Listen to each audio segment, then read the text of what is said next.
పండిస్తూ ఉండమనండి. మీరు పండించకపోతే మాకు కొనుక్కోవడానికి కూడా ఉండవు.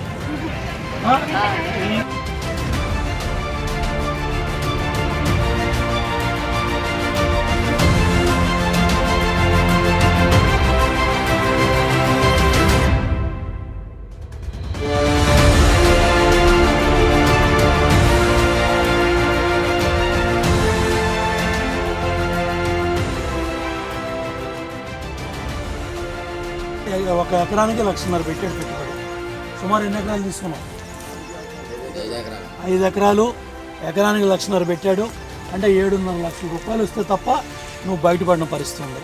ఇవాళ ఈ కాయ మార్కెట్లోకి వెళ్తే బంగారంలాగా ప్రజలు కొనుక్కుంటారు. నేను ధాన్య రైతు గురించి చెప్పాను, కష్టాలు చెప్పాను. ఏమంటే మీ మంత్రి వచ్చి దేవినేని ఉమాగాడు ఏం భాష మాట్లాడుతున్నారు, ఏం తిట్లు తిడుతూ ఉన్నారు, బూతులు తిట్టడానికి మంత్రులను పెట్టుకున్నారా? ఈ పనికి మాలిన మంత్రులు ఈ భాష ఇవాళ ఈ క్లిష్ట పరిస్థితిలో కరోనా మహమ్మారి మరి ఇవాళ ఎంటాడుతూ ఉంటే ప్రాణాలు తెగించి రైతులు బయటకు వచ్చారు. కష్టం చెప్పుకోవడానికి వచ్చారు, బాధ చెప్పుకోవడానికి వచ్చారు, మీ కళ్ళు తెరిపించడానికి వచ్చారు.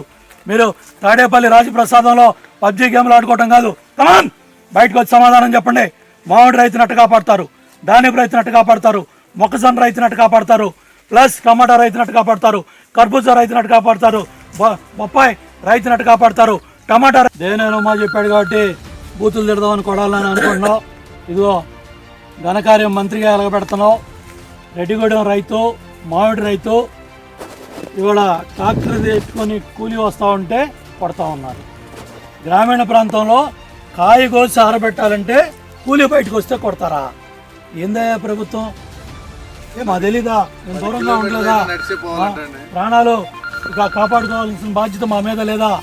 ఇవాళ కూలీని పట్టుకొని ట్రాక్టర్ ఎక్కితే కొట్టి ఇవాళ బయటకు కాయాలకుండా ఈ కాయ ఇక్కడ కుళ్ళిపోతే ఆ రైతు ఎలా బయటపడతాడు?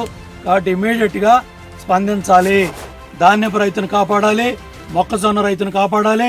రాష్ట్రంలో 5 కోట్ల ప్రజలు ఇళ్ళకెళ్ళాలి, బయట రాష్ట్రాలకు వెళ్ళాలి. ఏం బాధ్యత తీసుకుంటారో ముఖ్యమంత్రి గారు మీడియా ముందుకు వచ్చి రైతాంగానికి భరోసా ఇవ్వాలి, ధైర్యం చెప్పాలి, మాట్లాడాలి.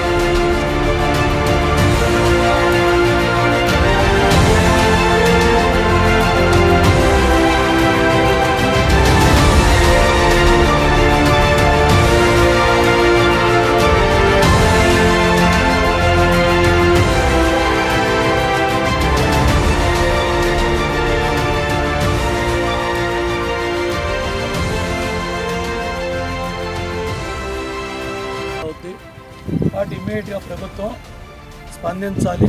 ఈ బూతుల మంత్రికి ధాన్యం ఎలా కొనుగోలు చేయాలి, ధాన్యాన్ని డబ్బులు ఎలా ఇప్పించాలి, రెండో పంట ఏ విధంగా ఎట్లా జాగ్రత్తలు తీసుకోవాలో ఇంతవరకు ఆ సమీక్ష సమావేశం లేదు. ఇవాళ సివిల్ సప్లైస్ సమీక్షా సమావేశాన్ని ఇరిగేషన్ మంత్రి చేస్తూ ఉన్నాడు. సంచుల గురించి ట్రాన్స్పోర్ట్ మినిస్టర్ మాట్లాడుతూ ఉన్నాడు. మరి కొడాలి నాని ఏం చేస్తున్నాడు? గడిపిస్తున్నాడా? కింద మీరు మంత్రులు బూతులు తిట్టడానికి ఉన్నారా? బూతులు మాట్లాడటానికి ఉన్నారా? దేనికే మీరు మంత్రులు? సమాధానం చెప్పండి. ఓకే, మీకు అవగాహన లేదు, చేత కాదు, 8వ క్లాస్ చదువుకున్నారు, బూతులు తప్ప ఈ ధాన్యం కొనే తెలివితేటలు, కొనిపించే తెలివితేటలు మీకు లేవు. సరే, జగన్మోహన్ రెడ్డి గారు ఏం చేస్తున్నాడు? మీరు ఆక్స్ఫర్డ్లోనో కేంబ్రిడ్జ్లోనో చదివారు, ఇంగ్లీష్ తప్ప తెలుగు కూడా మాట్లాడరు. మీరు ఇంగ్లీష్ అంటారు. అయ్యా జగన్మోహన్ రెడ్డి గారు ధాన్యం కొనిపించు. అసలు ఏ విధంగా ఎట్లా కొంటారు? ధాన్యపు రైతు సమాధానం చెప్పు. బాధ్యత లేదా మీకు? కొనాల్సిన బాధ్యత లేదా? మాట్లాడాల్సిన బాధ్యత లేదా? ఎందుకు మాట్లాడట్లేదు?